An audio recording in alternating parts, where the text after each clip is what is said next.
I was nothing. Just a poor girl struggling to survive. He was everything. Rich, powerful, untouchable. I never wanted his attention, but he wouldn't stop looking at me. And now, a billionaire is obsessed with me, and I don't know if I should run or let him ruin me. Nwabisa took a deep breath before stepping into the grand glass building. Today was her first day as a personal assistant to one of the most powerful men in the city, Zolani Mthembu. She had heard stories about him, a ruthless billionaire, cold, uncaring, a man who had everything but still wanted more. She adjusted her worn-out blazer and held her small handbag tightly. This job meant everything to her. She had struggled for years trying to support her mother and younger brother. This was her only chance to change their lives. The receptionist, a woman with sharp cheekbones and a bored expression, barely looked up. "Name? Nwabisa Dlamini," she said, trying to keep her voice steady. The receptionist clicked a few keys on the computer and then sighed. "Top floor. Don't be late." Nwabisa swallowed hard and stepped into the elevator. As the doors closed, her heart pounded. What kind of man was Zolani Mthembu? Would he be as cruel as people said? The elevator doors slid open with a soft ding. The top floor was quiet. Too quiet. A long hallway stretched in front of her, leading to a massive oak door. She took a deep breath and knocked. "Come in," a deep voice said. She pushed the door open and stepped inside. The office was enormous, with floor-to-ceiling windows overlooking the entire city. A bar sat in one corner, filled with expensive liquor. The air smelled like expensive cologne and leather. Behind a sleek black desk sat Zolani Mthembu. He was nothing like she had imagined. He was young, probably in his early 30s, but there was something tired about him, something broken. His sharp jawline and piercing dark eyes made him look almost dangerous. His suit was perfect, but his shirt was slightly open at the collar, as if he didn't care enough to fix it. For a moment, he just stared at her. Then, without warning, he leaned back in his chair and smirked. "You're the new assistant?" he asked, his voice smooth but laced with disinterest. "Yes, sir," she said firmly, refusing to let her voice shake. He studied her for a moment, then chuckled. "You look like a lost little girl. What makes you think you can handle working for me?" Nwabisa clenched her fists. She had faced worse things in life than a rich man's arrogance. "I'm not here to impress you, sir. I'm here to do my job." For a second, she thought she saw something flicker in his eyes. Surprise? Amusement? But it was gone just as quickly.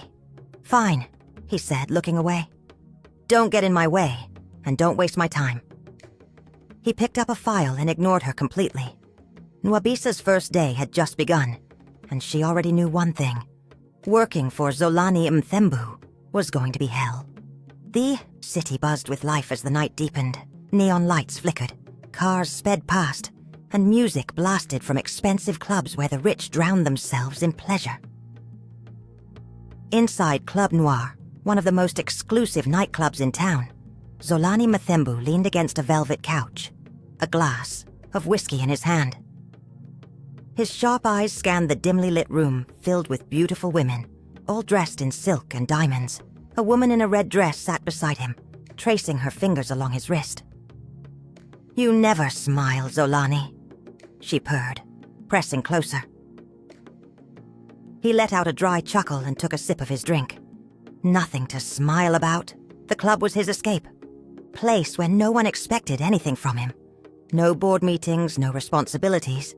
Just endless nights of meaningless pleasure.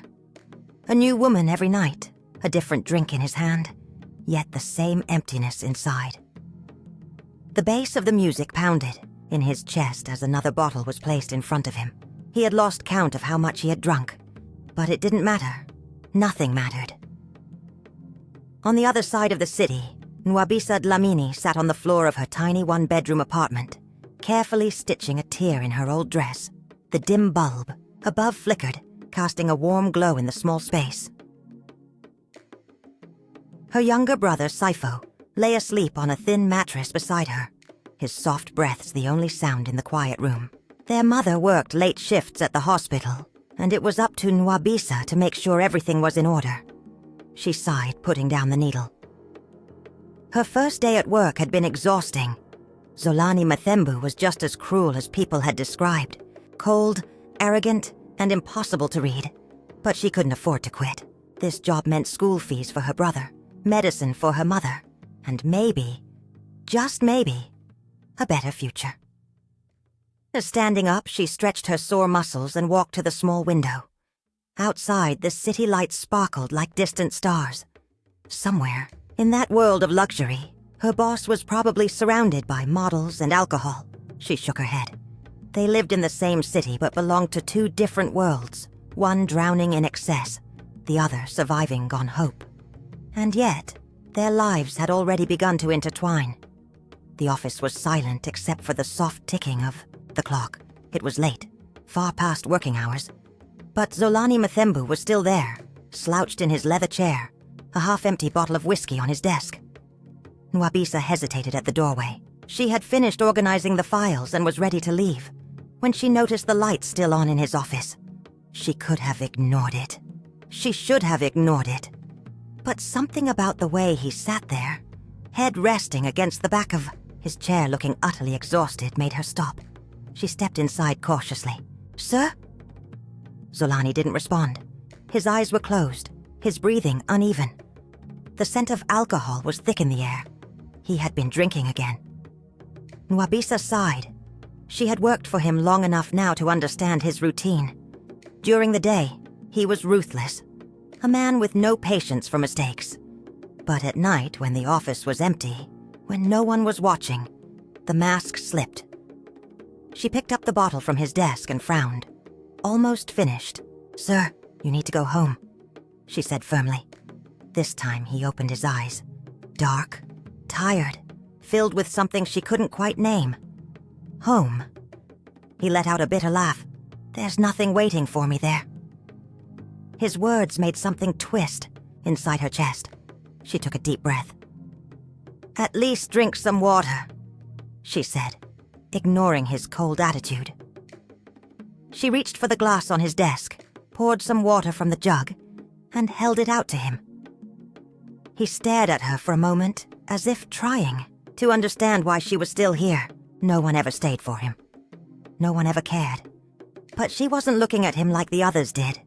She wasn't here for money, for power, or for a favor. With a sigh, he took the glass from her hand. Their fingers brushed for a second, and Nwabisa felt her breath hitch. He drank slowly, then placed the glass back on the desk.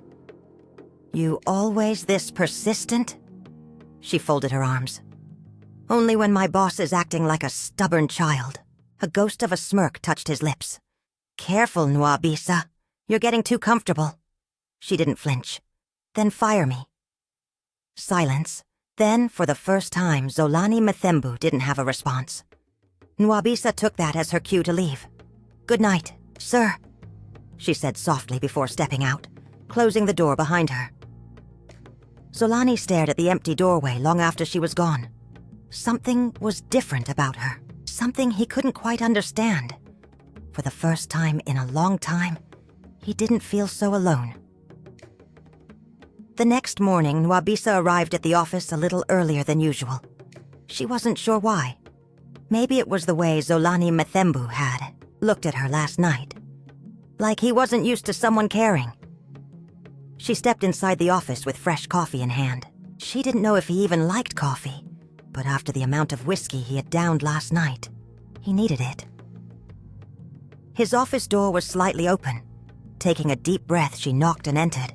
Zolani was already at his desk, looking surprisingly awake for someone who had been drinking the night before. His sharp suit was in place, but there was something different about him. He looked at her. Really looked, as if seeing her for the first time.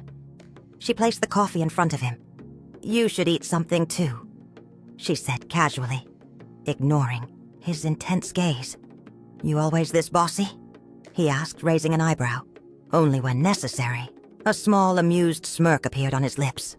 But before he could say anything, his phone rang. His expression hardened instantly. Nwabisa turned to leave, but then she heard his voice shift. Cold, detached. "I don't have time for this, Tessa," he snapped. Whatever it was, it meant nothing. Nwabisa paused. She didn't mean to eavesdrop, but his words, they sounded so empty. After a moment, he ended the call and ran a hand through his hair. "Women," he muttered under his breath. "Trouble?" she asked before she could stop herself.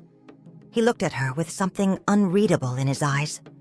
"You have no idea." She didn't push. She simply turned and walked out, leaving him alone with his thoughts. But Zolani didn't get back to work. His mind was elsewhere. On her. Last night she had stayed. She had cared. And this morning, she had walked in like she actually belonged, here. And for the first time in years, he didn't mind it. The day had been long, filled with endless meetings and tense phone calls. By the time the office closed, Nwabisa was exhausted. She packed her things and stepped out of the building, only to be met with dark clouds and the scent of rain in the air. She sighed. She had forgotten her umbrella. Just as she reached the street, a deep voice called out behind her. "Where do you think you're going in this weather?"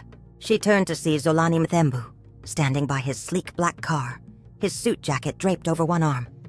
His eyes held something unfamiliar, something that wasn't the usual cold arrogance. "Home," she said simply. "In this storm." He glanced at the sky just as heavy raindrops started to fall. Within seconds, the streets were drenched, the sound of water hitting the pavement filling the air. She hesitated, not wanting to take his offer, but the rain was already soaking through her clothes. "Get in," he said, opening the car door. She bit her lip but stepped inside. The drive was silent, except for the rhythmic sound of rain pelting against the windows. The city lights blurred in the downpour, creating a soft, golden glow inside the car. "You're quiet," Zolani said after a while, his voice smooth but curious. "I don't have much to say," she replied. "That's new. You usually have something to argue about." She glanced at him. "Is that what you think? That I like arguing? With you?" A smirk tugged at the corner of his lips. "It's entertaining." She rolled her eyes and looked out the window, hiding the small smile on her own lips. But just as they were nearing her neighborhood, the car suddenly jerked to a stop. Zolani cursed under his breath. "Damn it! The road's flooded! We'll have to wait it out." The rain pounded harder, making it impossible to see beyond a few feet. They were stuck. For a while, neither of them spoke. The air inside the car was thick, filled with an unspoken tension neither of them wanted to acknowledge. Nwabisa rubbed her arms, shivering slightly. Her clothes were still damp. Zolani noticed. Without a word, he shrugged off his jacket and handed it to her. She blinked. "I'm fine. Just take it," he said, his tone softer than usual. Hesitantly, she took the jacket and draped it over herself. It was warm, carrying the faint scent of his cologne. Rich, expensive, and intoxicating. She risked a glance at him. His usual arrogance was gone, replaced by something quieter, something almost vulnerable. The rain kept falling. The night stretched on, and for the first time they weren't just boss and assistant.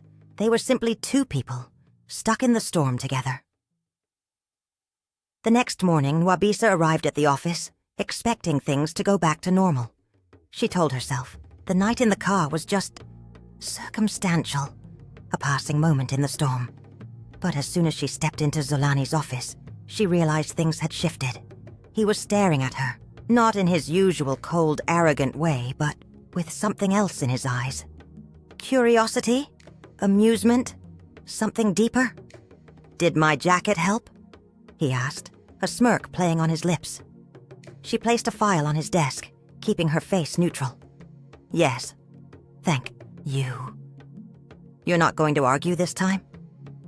"Not everything is worth an argument, sir," she said smoothly, turning away. Just as she reached the door, it swung open abruptly, and in walked a stunning woman in a tight white dress, her heels clicking against the floor. "Zolani," she purred, tossing back her long curls. Her eyes flickered to Nwabisa, a brief look of curiosity crossing her face, before she turned back to Zolani. Nwabisa instinctively stiffened. "Tessa," Zolani muttered, his smirk fading, the same name from the phone call. Nwabisa didn't know why, but something about this woman irked her.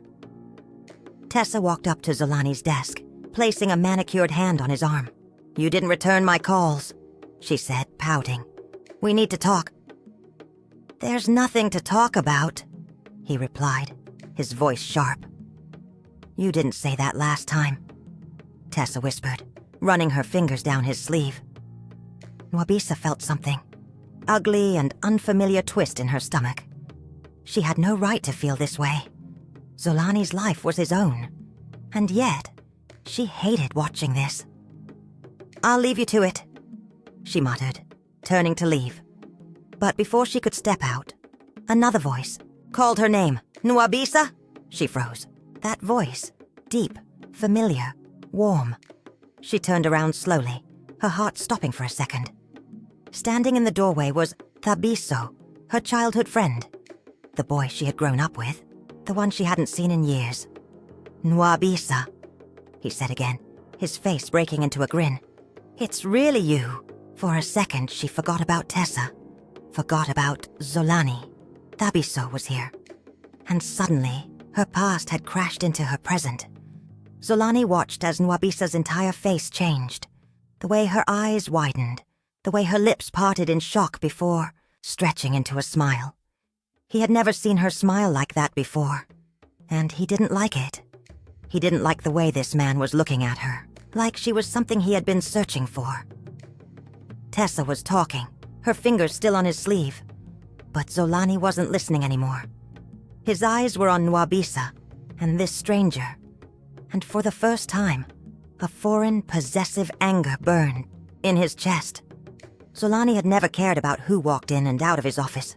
People came, people went. It made no difference to him.